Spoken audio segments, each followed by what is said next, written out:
was really happy with the way we defended in the second half. I thought that was a major step up after allowing them too many offensive rebounds and way too high of a field goal percentage in the first half.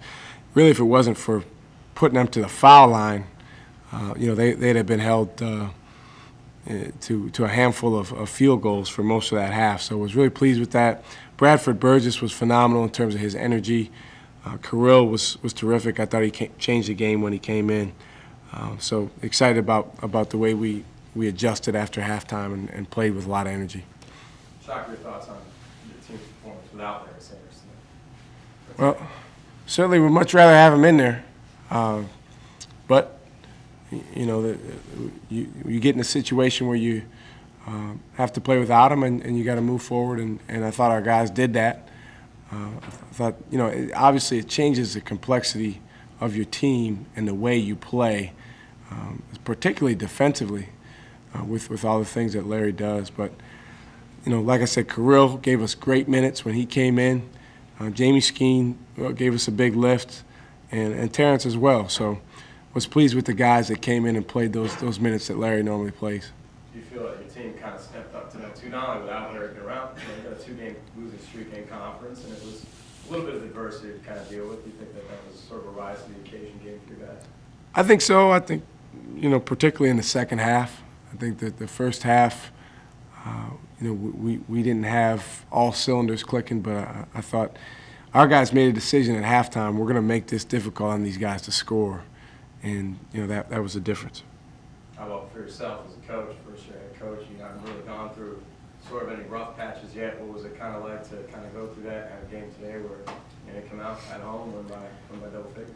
Yeah, as a coach, it really doesn't change your formula. You work as hard as you possibly can. You try to do the best thing for your team. You try to read your team, find different ways to motivate them, understand how to help the team move forward. So, you certainly don't want to be in a situation where you lose 2 in a row. But if you do, you got to react and respond to it. And I was pleased with our whole coaching staff and our team the way we did respond. You said you guys made a decision in the second half to play defense, shut down. Did you help them into that decision? I always try to help them. At halftime, one of the phrases that we use sometimes is, guys, is our defense acceptable or unacceptable, or is our execution acceptable or unacceptable? And we pointed out that on the defensive end, for the first 20 minutes, there were some unacceptable things going on. I thought the guys made a concerted effort to change that, and that's why we held them to 26 points. And like I said, for about the first 10, 12 minutes of the half, I think they might have had 2 or 3 field goals. Shaka, talk about rebounding, especially in the second half. You guys really worked hard in the second half, putting the offensive focus. I think it can be deflating when teams get offensive rebounds, and our team, again, we're very capable of rebounding well, but at times we've gone through stretches where it's really bothered us. I think going back to the Drexel game, there were some times where we defended for 30, 35 seconds, and then they missed a shot. We forced them into a tough shot, and then they went and got offensive rebounds. And you could see the look in Bradford Burgess's eye and Kirill to some extent, and Jamie at times. They just said, no, not today. This is my rebound. And Brad just flew in there and got it. And I'm just really, really excited about Brad and the progress that he's made. Now the question is, how consistent can he be with it?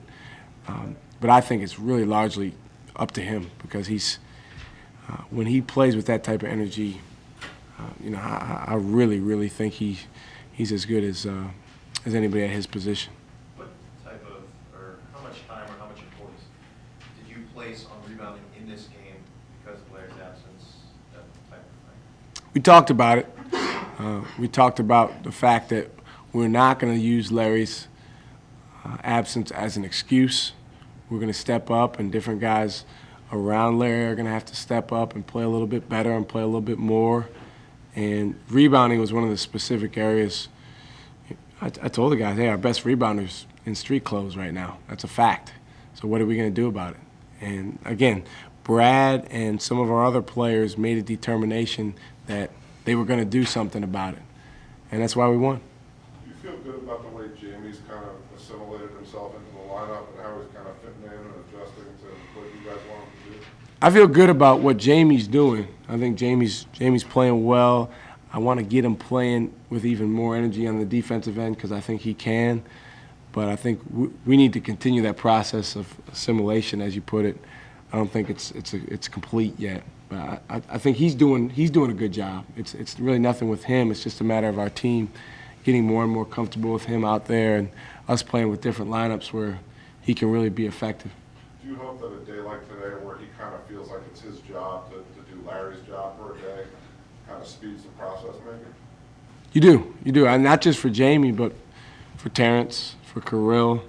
They knew coming into the game they were going to have a whole lot more opportunity. And I really think all those guys, particularly Kirill, made the most of it. When you come out on offense like you did, I noticed some things that have changed in the second half. When you come out 5 for 5 in the 3 quarters, you're able to set up your press. Long term, how much, when you can set up that way, how much long term is effective in having a full game? Oh, it's huge. You know, if we could, you know, we do in practice what we call pressing segment, and what happens is every time after each possession, if the ball goes in, we get in the press and we press. If we miss and the other team gets a rebound, we stop it and we set up to press. And that would be ideal if we could stop and set up the press every single time. But obviously the way to get in the press more often is to put the ball in the basket. And, you know, Brandon gave us a big lift early, putting the ball in the basket. Some of our other guys made some shots, and that's really, really helpful. I still think we can be way better in the press, but as I've said all along, it's a work in progress. It's a matter of guys learning that style of play.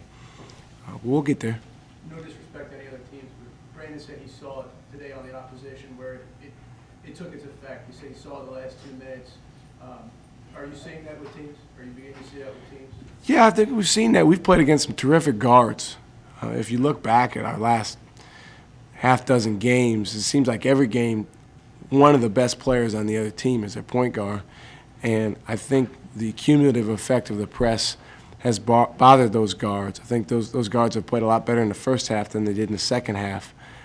You know, going back to the Richmond game with Kevin Anderson, tonight with Juwan Carter, who's a terrific player. So I think it's definitely paying some dividends. And today we did a very good job compared to some other games of not really allowing the press to hurt us when they did beat the press. We call that a fix-it situation, and our guys fixed it pretty well. Shaka, if you don't mind a question of a local nature, Mike McGee's on your staff. I'm sure Delaware might have wished they could put him back in a Delaware uniform today. But, I wish we could put him in a VCU uniform. Yeah, what's it been like having him on your staff, and you know, tell me what his contributions have been. He's great to have. You know, he played. Delaware was not in the CAA at the time when he played, but he played. But he played at this level, and he had unbelievable success at this level. Guy I played for and coached with a long time ago, he said the best players or coaches or whatever you're talking about are overachievers with talent, and that's Mike Pegues. You know, as a player and as a person, he's very talented, but he also overachieves, and he gets everything possible out of, you know, who he is and what he has. So Mike's been terrific to have around. He's a good resource for our players. I will tell you, though, his record against me in one-on-one is a losing record. So, and I played Division III basketball, so something doesn't add up there. Thanks, Coach. I appreciate it. No problem. Any more questions for Coach Smart? One more, Coach. I'm not going to let you celebrate this win very long. So you got a road trip coming up, two games on this road trip. You win those 2, you're 4-3 going up against your rematch against William & Mary here. Talk about how important these next 2 games are for your sport. Critical. I mean, they're huge games. I really think every game is from here on out. We talked to our team after the game about how balanced the league is and the fact that, you know, some teams are going to beat up on each other. You know, we had some hard knocks early in the conference season, and they're all close games. They're all games where a couple of plays go differently, and we could be sitting here at 5-0 in the league. But that's over, and we got to move forward. We go in and we play 2 very good teams coming up on their home floor, so we're going to have to lift our level of energy. And I think probably the most important thing is our level of resolve. You know, how much are we resigned to, you fill in the blank, playing with energy, having toughness, staying together, executing down the stretch. If we have a terrific resolve, then we'll have a good result. Hey, thank you, guys.